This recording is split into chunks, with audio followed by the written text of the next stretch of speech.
There comes a moment when life quietly slips out of color, when the things that once lit your soul, music, friends, passions, the very texture of living, suddenly falls silent, and you look at yourself and whisper, "What's happening to me? Why can't I feel anything anymore?" But what if the emptiness you fear is not death, but the birth of a new consciousness? What if your joy isn't disappearing? What if it's being replaced, not by darkness, but by something your old self was never able to recognize? This is the moment when people think they're broken, but the truth is far stranger and far more beautiful. We grow up believing that joy is something magical, spontaneous, a spark that rises from life itself. But look closely and you'll see that most of what we call joy is simply the brief relief from an underlying discomfort. You're hungry and food feels ecstatic. You're lonely and someone's attention feels like warmth. You're bored and stimulation feels like passion. But remove the hunger, remove the loneliness, remove the boredom, and the joy disappears with it. This is the secret nobody tells you. The pleasures you chase are built on a foundation of lack. A desire appears, you satisfy it, and the tiny silence that follows, that moment when the want dissolves, is what you call happiness. It's not joy, it's the end of discomfort. It's the itch finally getting scratched. And yet we build entire lives out of these fleeting cycles of wanting, getting, wanting again. The Buddha pointed at this when he said life is unsatisfactory, not because life is miserable, but because all our joys depend on something being wrong first, something missing, something incomplete. Even your passion has a root in absence. Even your excitement is anchored in a tension begging for release. And once you see this, once you sense the machinery behind your own pleasure, the illusion cracks. The music doesn't move you, the food tastes flat. The moments that once lifted you now barely rise at all. Because for the first time you're seeing joy for what it truly was, not a gift but a transaction, not fulfillment but temporary anesthesia. And when that realization hits, your old joys die instantly, not because you're broken, not because your heart has malfunctioned, but because some deeper part of you has outgrown the bargain. Some intuition inside you understands, I do not want joy that depends on my suffering. And that intuition is the first tremor of awakening. There comes a moment when the curtain finally lifts and you begin to see the inner mechanism that once kept your life spinning. You notice that every pleasure you chased was secretly manufactured by your own mind, that the itch was created just so the scratching could feel like relief. You realize that so much of what you called excitement was simply the avoidance of silence. And so much of what you called meaning was merely a distraction from being alone with yourself. At first, this realization hits like a kind of spiritual nausea. The world feels hollow because the illusions that once decorated it start collapsing in your hands. The things you once ran toward, success, admiration, stimulation, the next little high, all suddenly reveal their scaffolding. You see the trick behind the trick. You see that the chase was never about joy. It was about escaping a discomfort you never dared to question. And when you see this clearly, truly clearly, the whole game stops working. The colors fade. The hooks lose their hook. The pleasures you used to crave now feel like empty gestures. It's like returning to a childhood amusement park and realizing the magic was never in the rides. It was in your innocence, and that innocence is gone. But this is not cynicism. This is awakening, because for the first time, the world is no longer holding you hostage through desire. For the first time, you're not chasing the next relief just to feel momentarily alive, and yet this freedom comes with a strange weight. Without the old game, life feels unbearably quiet. You find yourself hovering in a space where nothing seduces you, nothing pulls you forward, nothing demands your hunger. And so the mind panics and whispers, something is wrong, I've lost myself. But in truth, you haven't lost yourself. You've lost the illusion that once controlled you. You've lost the machinery of artificial joy. You've lost the chains. And though the silence feels disorienting, it's the first honest silence you've ever met. You're not dying, you're waking up to the truth. The game only worked as long as you didn't see it. Now you see it. And because you see it, you can never go back. And then comes the phase no one warns you about. The quiet, devastating collapse of the self you used to be. It doesn't happen with explosions or dramatic turning points. It happens in the smallest, strangest ways.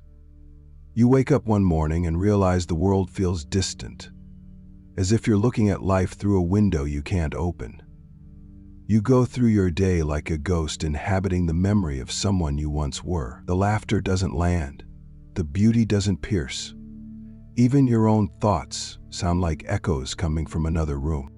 It feels like something essential has drained out of you, some inner flame you didn't even know you were protecting, and the mind immediately tries to diagnose it. I'm burned out. I'm depressed. I'm losing myself. But what's truly happening is subtler, deeper, far more profound. The old structure of your identity, the one built on cravings, fears, expectations, and endless chasing, is dissolving. The scaffolding that held your personality together is no longer needed, and so it begins to fall away. And because it's all you've ever known, its absence feels like death. Not physical death, but psychological death. The ending of a character you've been playing for so long that you forgot it was just a role. You feel empty not because life has abandoned you, but because the artificial layers you once relied on have collapsed. You feel flat because the emotional turbulence that used to define your days has evaporated. You feel disconnected because the old ways of relating to the world no longer make sense to the person you're becoming. This is the cocoon before the transformation, but inside the cocoon, everything is mush. The caterpillar doesn't morph into a butterfly by growing wings. It dissolves into nothing first. Complete surrender, complete breakdown, a falling apart so total that the old form could never return. And if that dissolving creature could think, it would believe it was dying. That's what you're feeling. The death of the familiar, the death of inner noise, the death of the self built on struggle and seeking. It's terrifying because everything inside you insists that something has gone wrong. But this collapse is not a mistake. It is the clearing of space, the thinning of illusion, the silent dismantling of an identity that can no longer survive the deeper truth you've begun to see. What you're losing is not your life. It's your previous version of living. What you're meeting is not an ending, but an empty field where a new self, a truer self, will eventually emerge.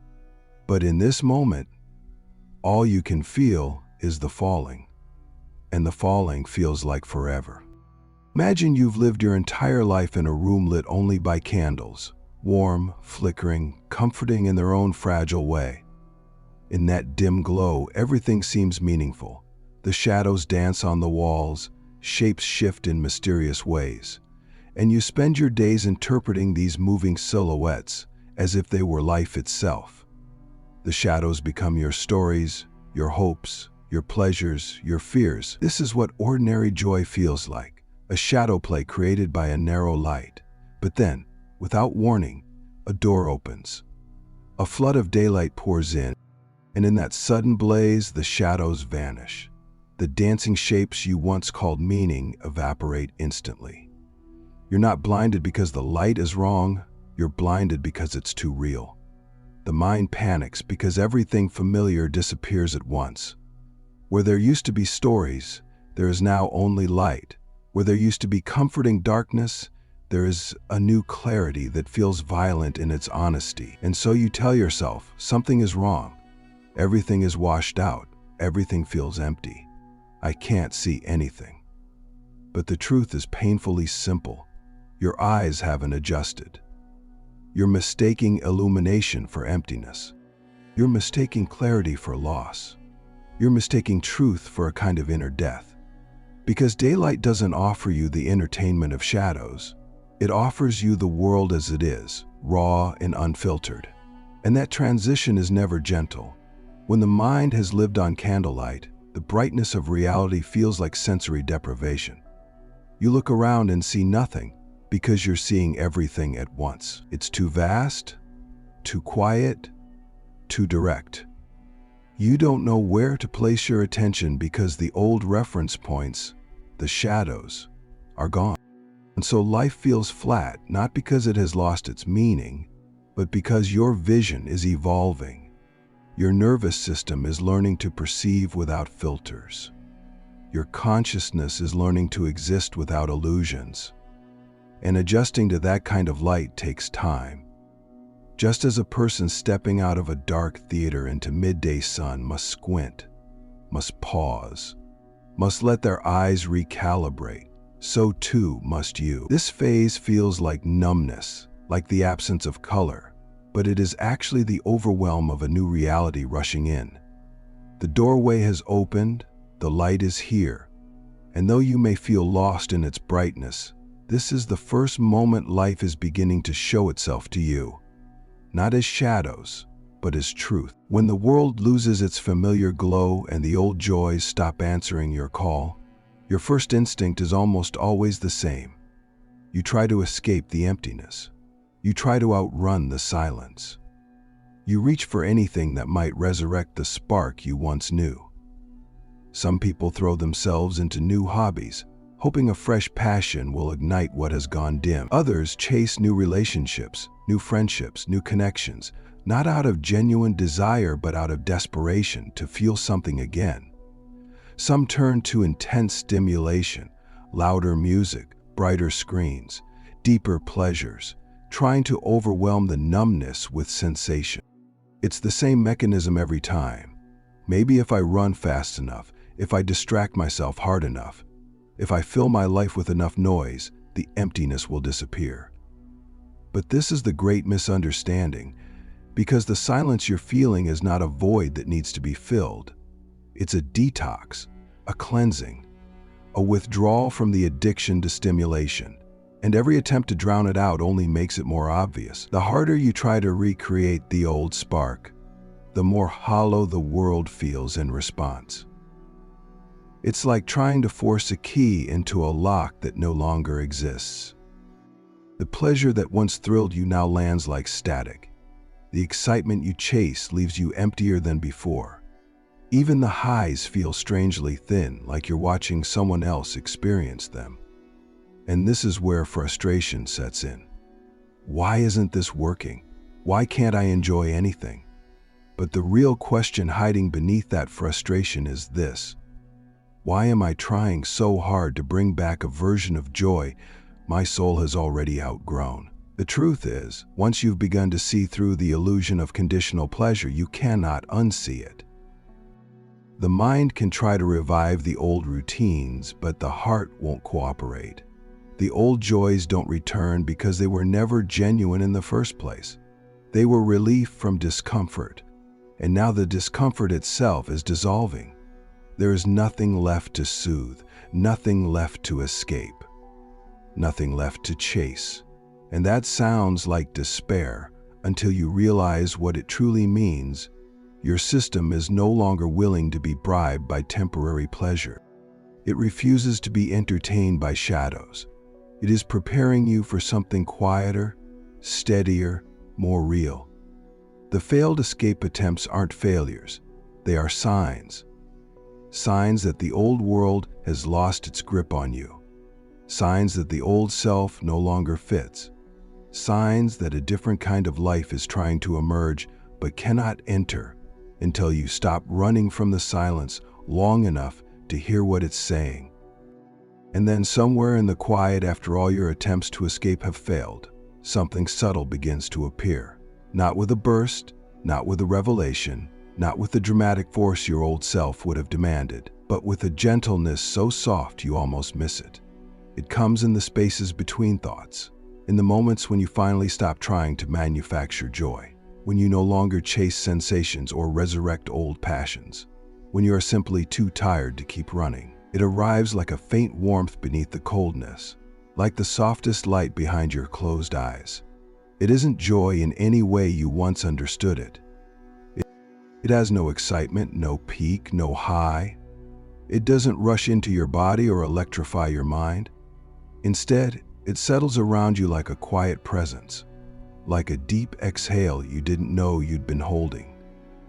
It is a kind of okayness, a fundamental sense that nothing is missing, that nothing needs to be added, that this moment, however small and unremarkable, is complete in its own right. You begin to notice it while doing the simplest things, washing your hands, sitting on your bed, hearing the distant hum of life outside your window. There is a strange, still satisfaction in these moments, not because they thrill you, but because they ask nothing of you, and you ask nothing of them.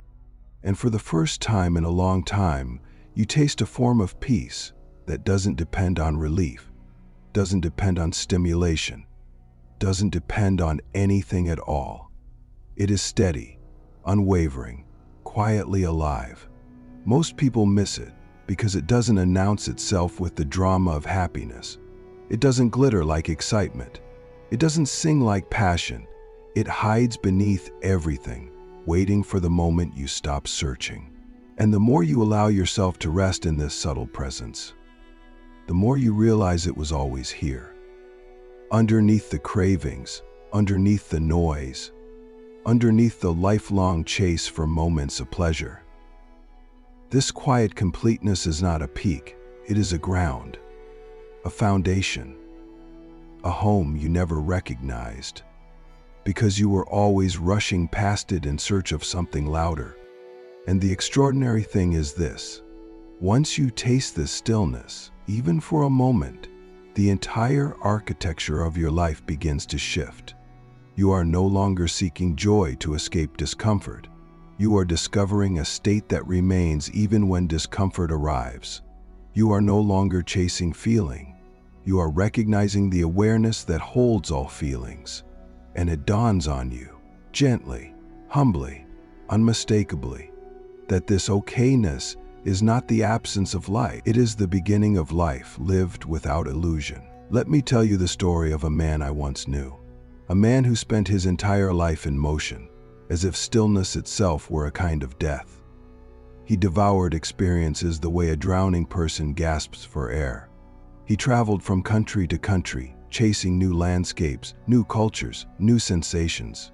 He collected knowledge like trophies, read obsessively, pursued passions with a feverish intensity. To anyone watching, he looked alive, vibrant, curious, unstoppable. But beneath that velocity lived a quiet terror he never admitted, the terror of meeting himself without distraction.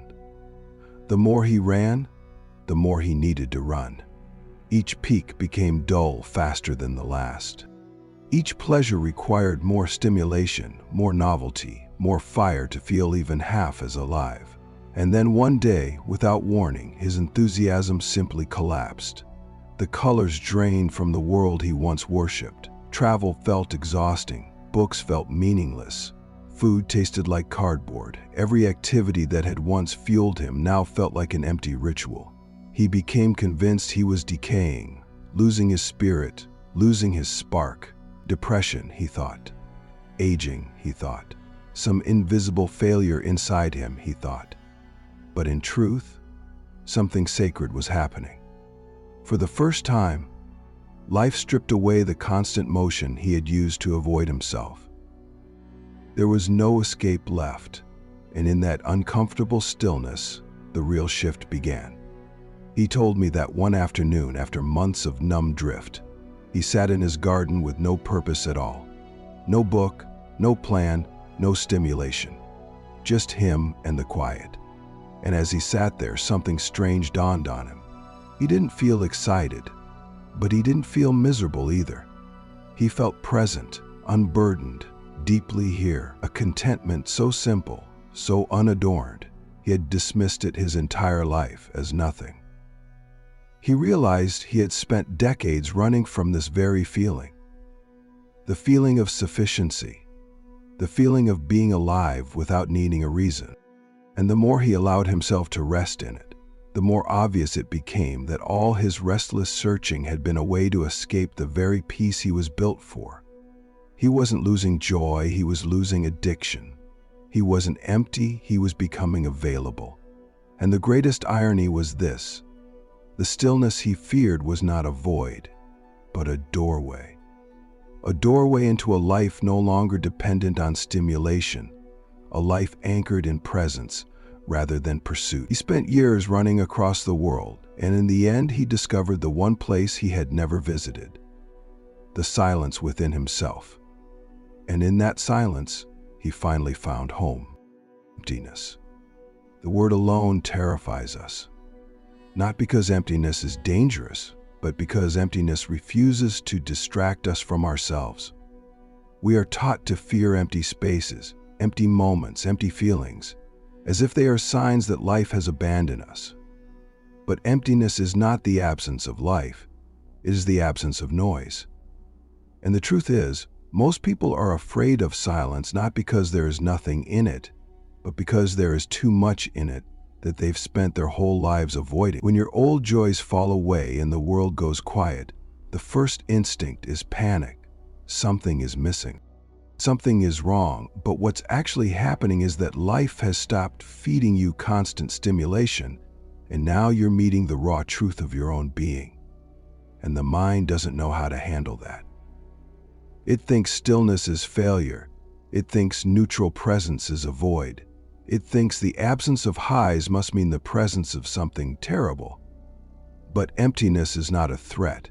It is a clearing. Just like a bowl must be empty before it can hold water, you must become empty before anything real can enter your life.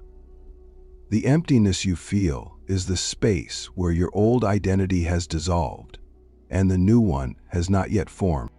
And because every instinct you've ever learned is built on filling, fixing, chasing, and controlling, you interpret this sacred pause as personal collapse. But what if emptiness is not something going wrong, but something finally going right? What if the silence you're so afraid of is the first time you've ever been unburdened by the compulsions that once defined you? We fear emptiness because it demands that we stop running. It asks us to show up without the armor of desire, without the comfort of distraction, without the performance of personality.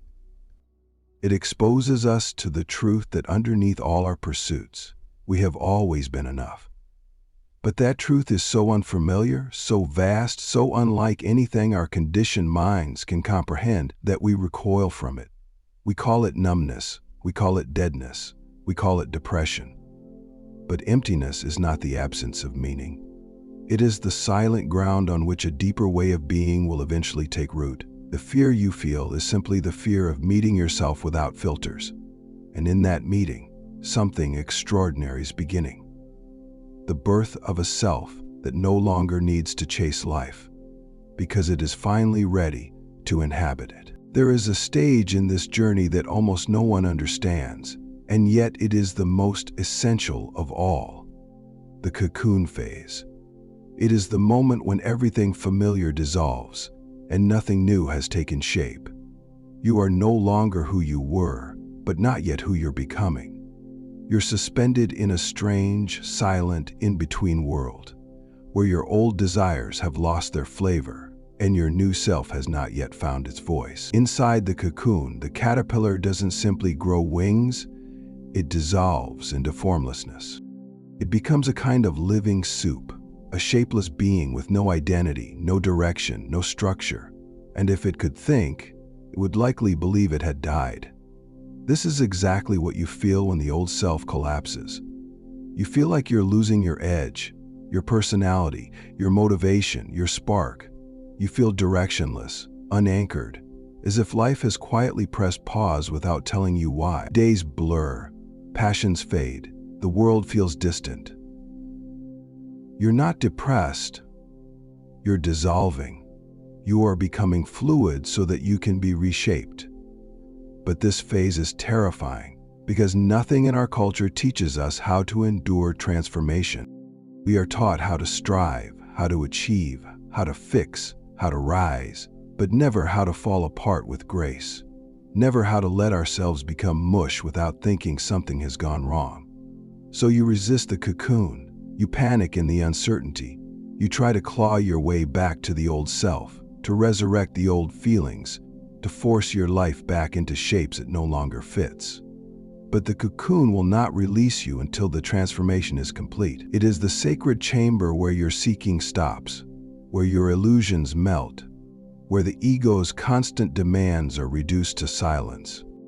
It is here, in this quiet unraveling, that your deeper nature begins to assemble itself, slowly, invisibly, according to a blueprint you cannot see. And though you may feel lost, though you may feel empty, though you may feel like you've disappeared, something within you is being rewired in ways you won't understand until much later. The cocoon is not a prison, it is protection. It is your soul insisting that the old way of being is too small for you now. It is the holding space between who you were and the extraordinary simplicity of who you will become. It is not the end. It is not even the beginning. It is the quiet, holy middle, where everything that is false dissolves and everything that is true begins its first silent breath. When you find yourself in this strange middle world, no longer who you were, but not yet the self waiting on the other side, the question becomes inevitable. What do I do now? And the answer, though simple, is one of the hardest truths to accept. You do not try to feel better. You do not chase the spark. You do not attempt to resurrect the old version of yourself. Instead, you return to the smallest, most ordinary acts of living, and you allow them to be just what they are. Nothing more, nothing less. You brush your teeth, you take a shower, you eat your meals, you step outside for air. Not as strategies to feel joy again, not as spiritual techniques to accelerate healing, but as humble acknowledgments of life continuing through you. You move slowly, gently, with no expectation that these actions should make you feel something profound. This is the discipline of presence, the quiet art of showing up to your life without demanding that it entertain you. And as you do this, another practice becomes essential. You stop comparing. You stop comparing yourself to who you used to be, to people who seem joyful, to the expectations you once held for what your life should feel like. Comparison is the rope that ties you to your past self, and in the cocoon you must loosen every knot. You are becoming someone new, and new selves cannot emerge through old standards. And so, you watch your current state like weather, without judgment, without resistance, without trying to force a change. Some days are fog, some days are clear, some days are heavy, some days are hollow. You let them pass like clouds drifting overhead. This is not resignation, this is not giving up. This is the deepest form of participation, meeting life exactly where it is without war. And in this gentle allowing, something miraculous begins to unfold. Not dramatically, not instantly, but in subtle shifts beneath the surface. Your nervous system recalibrates, your mind stops fighting, your heart stops bracing. You become more spacious, more grounded, more willing to simply be. And little by little, the emptiness that once terrified you becomes a kind of doorway. A doorway into a life no longer fueled by chasing or escaping.